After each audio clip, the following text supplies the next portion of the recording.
So if you take confocal and you put it on steroids, you get to the topic of the day, which is 2-photon. So this is my 2-photon system. I did a little panorama shot to give you an idea of the size. That's an 8-foot Airtable back there. It weighs a ton. And the laser back here, this is the 2-photon laser back there, and you got things all over the place. A little more complicated than your little point-and-shoot camera. But again, at the base, all it is the camera that we want to figure out how we're going to get the image that you see on the screen.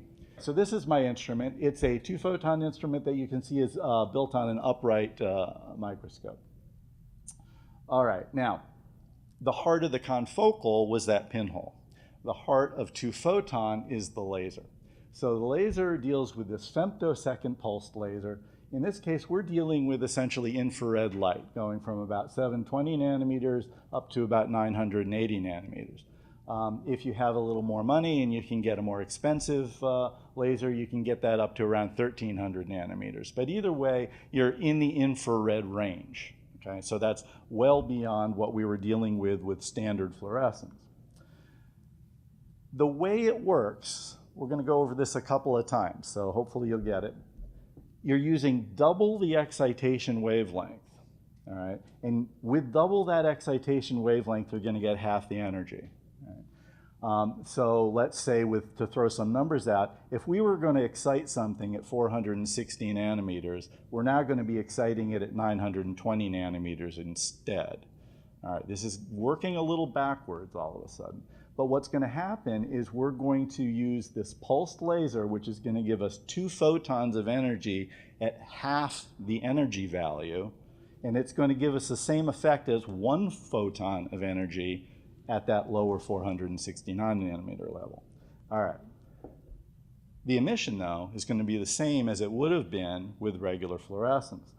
So there's something called a Jablonski energy diagram, and this kind of shows that as well. I use some different numbers here. So we're exciting our sample at 350 nanometers. So here what we have is a single photon of energy coming up and hitting our sample, taking it from the excitation state, and then when it degrades down, it's going to give off this 1 photon of blue light. With 2-photon, what we're going to do is give it 2 little pulses instead of twice the wavelength, but we're still going to get the same blue emission out of it. So basically what it means is we're reversing that original idea of exciting at a lower wavelength and emitting at a higher wavelength. What we're going to get now is we're exciting at a higher wavelength and emitting at a lower wavelength. All right, so how does that work in practice? All right. Well, let's look at this again. We're getting 2 pulses, half energy, and the trick here is that both pulses have to hit that 1 fluorophore at very close to simultaneous time points. If they don't hit it exactly at the same time, it's not going to have any effect because you need the full amount of energy to make that fluorophore emit, right? So it's the pulsing that does it. With the pulsing is going to come down through the lens, and what's going to happen is they're only close enough at 1 point down here. When they pulse together, boom, there's only 1 point where they squeeze together and they're close enough to hit simultaneously. And when they do, it's that plane only that is going to emit the fluorescence. And so now, because the pulses are only close enough at that 1 plane, you're only going to get emission at that 1 plane. So the emission is the same. Right? We're getting the green example in the last one. We're using the same detectors that we used in confocal. But because the light only comes from that 1 plane of focus, we don't need that pinhole anymore, which is an important element in both hardware and cost. There's less scattered light in the sample, which is a big issue as well, with light going in and out, because again, you're just dealing with 1 plane. This is a great image. You can see here on the left, this is confocal, and this is the light path.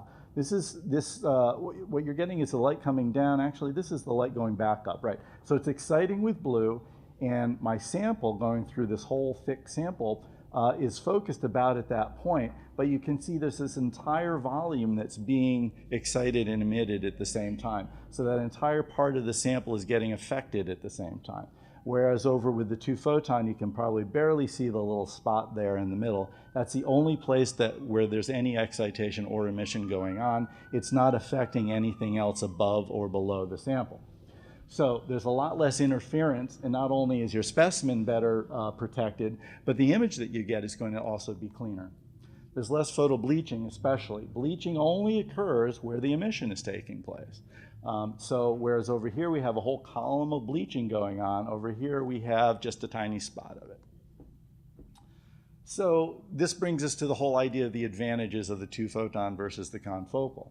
And the photo damage to the specimen is a big one because it only excites at the one plane. That bleaching only occurs at one point. With confocal, you're exciting the entire volume, which means you're bleaching the entire volume. You're affecting your sample in the entire volume, and you're only taking that one thin slice out of it. All right? With 2-photon, it's only the one spot. The other thing is the pulsed laser results in a lot less dwell time. So how much time is that laser actually falling on the sample? Much shorter time points. And the longer wavelengths do a lot less damage to your sample. So overall, the advantage to 2-photon with live samples is particularly high because you're doing a lot less damage to those cells. The other thing is penetration. So when you're dealing with longer wavelengths, they penetrate deeper into a tissue. And what I have here, now you're not all going to be able to see this, but this is always kind of fun. This is a great, all right, so I have a red laser here, and we have a green laser here, all right? So I'm going to come out here so more of you can see this. So if you take a laser, put it up against your finger, see? No, but you can see that color light coming through, right? You can see some red light coming through my finger, right? So that's telling me that the longer wavelength from that red laser is getting through deeper into the tissue. What happens with the green? Put that on. Is it even on? Right? Wow. So the green light does not get as deep as you would with the red. And that's basically the idea. So if we can work with longer wavelengths, we can get deeper into the tissue. With a lot less light scattering. So we get a cleaner image, deeper in, and this is especially good for intravital work where you're dealing with live samples, or live animals. So the title of the talk was, how deep can you go, right? And so the answer to the question, how deep can you go? Well, it depends. It's always the great answer to every question, right? It depends.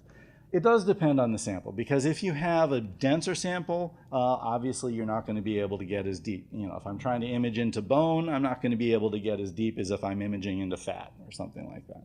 So it does depend on the sample. But in general, when you're working with confocal, you're going maybe 100, 150 nanometers tops. That's about as far as you can go before the light basically gets scattered so much that you really don't get much of a signal coming out of the thing.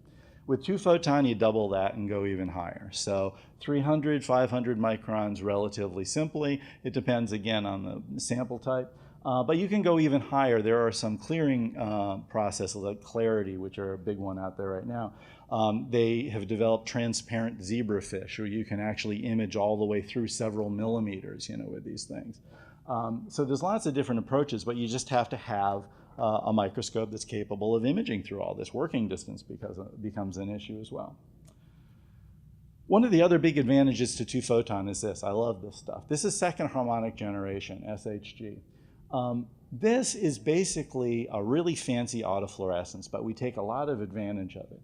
It comes from a very specific orientation of these molecules, and it gives us a signal without having to label it anyway. It's just an endogenous fluorophore, so to speak.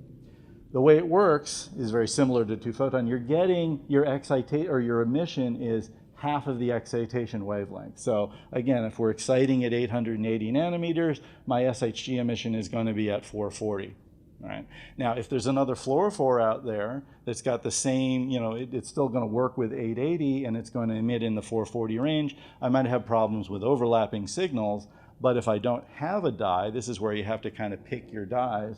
I can use the second harmonic signal to show especially structure in a cell. No need to label, it's already there. So collagen is the thing that I'm using a lot these days, and the images on the left are just second harmonic signals of collagen. This is a monochrome signal, colorized. We'll show you how to do that in a second. Elastin is another very common molecule that will also give you that, and myosin over here. that periodicity you see over there is about 2 microns roughly. Very specific. So you can look at that and based on the morphology know what you're looking at. Okay, so what are the disadvantages of 2-photon? Well, that laser that I keep giving praises to, a little expensive. So this particular one is only about $250,000, this one laser. If I got the one that I really wanted, it was more like $400,000, but they only give you so much money sometimes. Anyway, that is a big downside. You need grants to do this type of work. One of the other big issues is, even though I've tried to simplify the whole idea of the fluorescence, and we've looked at these idea of I'm exciting at specific wavelengths and I know where they're going to emit their light. In 1-photon fluorescence, it's very well characterized. We know what Alexa 488 is going to do. We know what MitaTracker Red's going to do. We know what every one of the fluorophores that we work with all the time is going to do. 2-photon isn't like that. There's a theory where you're using double the wavelength, but the practice doesn't always follow the theory. So they're not well characterized, and a lot of times what you have to do is just experiment and see. And then you discover that, well, this one doesn't work so good in this particular experiment, but maybe that one does. So you do have to kind of mess around a little bit. The downside is also a side effect of the good side, which is that deeper penetration also creates a lot of scattering once you get really deep. And because you can go really deep, now we have problems with uneven exposures because they're going to be getting darker as you're getting deeper into the sample. So you need to be able to compensate for that somehow. All right, so let's think 3D. Let's see what your visual acuity is like here. All right, what are we looking at over here? What we're looking at is a stack of images. Remember, this is the way we are taking the images, one thin slice at a time. And what we're doing is we're focusing down one through every single slice, going through this entire sample. We're going through about 180 microns right now through the sheath of a lymph node. All right, so this is a mouse lymph node just taken out and put in the dish, and I'm focusing down through the thing. Now, what does that look like in 3D? What am I looking at? Any ideas? Well, let's do the next best thing. Before we get to 3D, what does it look like in 2D? Well, if we take all of those thin slices, pancake them together, we get what's called a maximum projection. So this is a maximum projection through all of those slices that we were playing through. And it gives me a 2D image, right? But no idea of depth, right? No actual idea of depth. But this maximum projection is one way to take that 3D information and display it in a 2D way, where we can see at least some idea of the orientation of the fibers, which is what we were looking for here. But if we now take this whole data set and we do a little more with it, you can see that there's a little bit more to this shape than what we were seeing originally. So all of this is just one channel, the second harmonic generation, completely unstained, taking a piece of tissue, looking at the collagen and the elastin that make up the sheath of the lymph node, which was really the case. This is what we were looking for. And we didn't really want to see it from the side. We wanted to look at it perpendicular to the surface. So there you go. Now you have an image that you can do your measurements on because we're perpendicular to the surface. I couldn't orient it that way in the dish, but I could take the samples and then reorient it in the software. So this is kind of some of the power of what I'm able to do with a 2-photon. All right, now that was a monochrome image, right? One color, one channel. This is also a monochrome image, but with a color lookup table on it. Here what we're doing is we're focusing through some skin from the layer where we've got the myosin or the muscle down through the collagen layers. And we were just playing through that. That should be repeating, but I'm not even going to touch anything, so we'll leave it alone. But you get the idea. Again, even though it's a monochrome signal and we're showing it with a color lookup table, that's a way of making it a little sexier, but it's still the same data overall. But what we're looking at here is the difference in the morphology, those little parallel bits from the myosin versus the curly collagen. You can tell the difference based on the morphology, not on whether or not you have a signal or not. Okay. So I showed this last year, so anybody who saw it last year, you can keep your eyes closed. Anybody who didn't, keep a look at this. This is cool. So what we have here is basically a little dish of collagen. Right? So in here, and that's the big massive lens from the 2-photon. It's a 20x 1.0 water lens. So anyway, $30,000 for the lens alone. Anyway, so we're going through essentially what looks like jello, all right, kind of going through. And you're thinking there's nothing in that jello, but guess what? There's a lovely second harmonic signal because of all of the collagen that's in there. Now, let's play through that whole stack. This will take a few seconds anyway.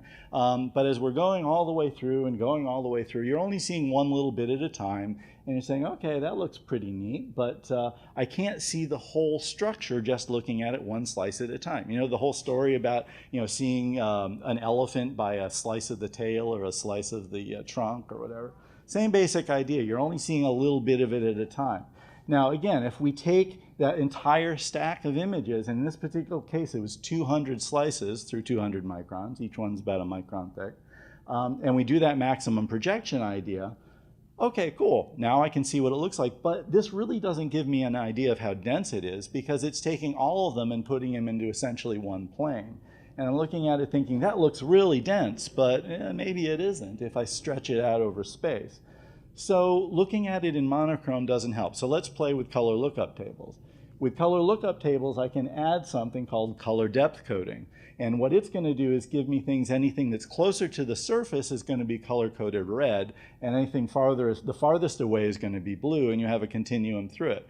So again, in a 2D way of looking at things, this gives me a little better idea of what's towards the top, what's towards the bottom, and what's in between. But to really get deep into it, it's a little more fun. You kind of go through this thing and say, all right, now I get an idea of exactly just how dense this stuff is.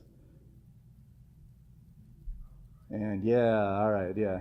Anybody gets, I can't even watch this half the time, but it's really kind of fun.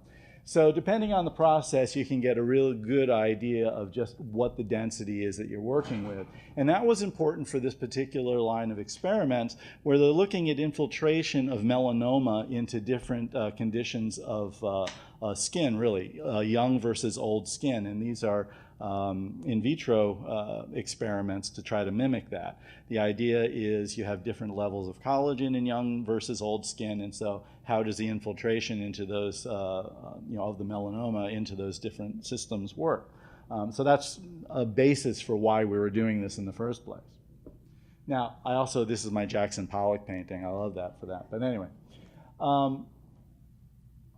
If I take that whole idea of color, though, and look at it different ways, I can also take some other things and add some color to it. What we're looking at here is, again, collagen. Sorry, I just got lots of different ways of looking at collagen. But it's, again, a single channel.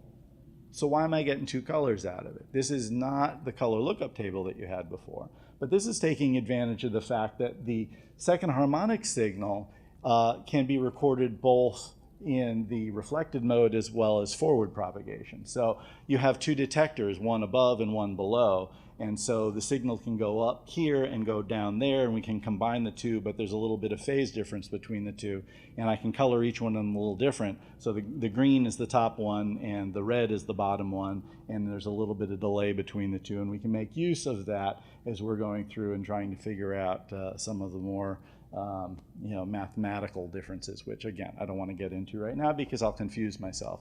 Now also notice the difference between that last one and this one, all right? That last one was just collagen goo, right? This is actual skin collagen. So you can see there's a very significant difference in the morphologies, and doing some of the experiments based on those skinny little thin collagen fibers that we were seeing before in the in vitro approach might be a little different when you apply that same situation to actual skin conditions where you've got much thicker bundles, you know, that you're dealing with. So it's something that we are considering. It's all part of the process.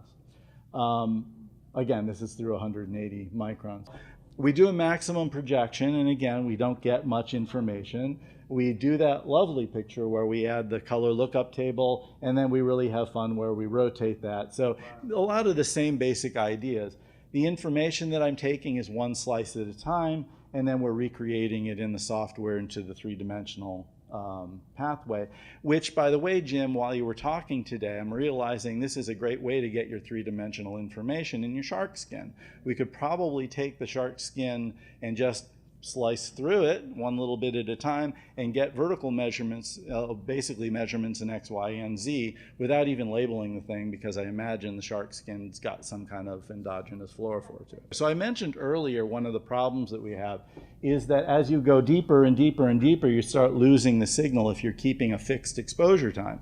So this is 350 microns that we're going through in this column here. And going just through skin. The voids here are actually fat, so we're kind of looking around the fat. But as you can see, the deeper you go, there is stuff down there if you compensate for it, but you're not quite seeing it if you keep it fixed. So the software gives you the ability to do Z compensations with either laser power or laser gain or detector gain or all three on a sliding scale. So you basically go the deepest approach, set your exposures that you want for those conditions, move it up a little, set them for those conditions, move it up a little, set them for those conditions, and when you hit the button and go and start imaging, it's going to vary along your sliding scale. It's going to interpolate between the things. And so you can wind up with the entire stack being imaged essentially the same. All right, so now let's sprinkle in some cells, shall we? So what we were talking about before is the green stuff out there is the second harmonic signal of the collagen in the dish. But now what we've done is we've added some melanoma spheroids, which have been labeled with a red marker. In this particular case, I think this was a dye, although it doesn't really matter if it comes from a dye or a fluorescent protein. Either way, the melanoma cells are the red ones, and the green is the second harmonic of the collagen. So, anybody figured out what we're looking at yet? Kind of hard to see it as you're going through one slice at a time. So let's do a little bit more with it and look at it in 3D. So you can change the background from black to gray in this particular case, and I happen to like the gray better, so I continue with this. And what we're getting here is the edge of a spheroid, which is essentially a ball of melanoma cells, and you can see how they're infiltrating out into the collagen. So that's basically what we're looking at. We were quantifying the directionality of the cells in relation to the surface of the spheroid. This was a paper actually came out in Science, a year ago in January. So we've been doing a lot with this type of work. This was some of the beginning parts of it, but we've done a lot since then. But again, you're dealing with the in vitro model here of, see how much time I got left, down to 4 minutes. All right, so let me wrap this thing up. Talking about color lookup tables. I mentioned this last year, and I'll show it to you again. So this is the same picture 4 different times with lots of different options. What we have are different channels of information, but we can add different color lookup tables to it. It's the same data, just shown different ways. Traditionally, it's a black background with red cells and green collagen in the background. But you know what? How many people in here? I don't want to intrude, but if you don't mind, how many people in here might be red-green colorblind? Anybody? Well, it turns out that about 10% of the scientific population is red-green colorblind. And so all, and I mean all because it started 2 years ago with Nature, of the journals out there are now asking that you do not submit pictures in the traditional red and green and blue combination colors. They want them now in cyan, magenta, and yellow instead. Not to be confused with CMYK printing versus RGB printing. They want cyan color, magenta color, yellow color, instead of red color, green color, blue color. So you give them that instead. And you know what? I don't like it in black background, so we'll give it a white background instead.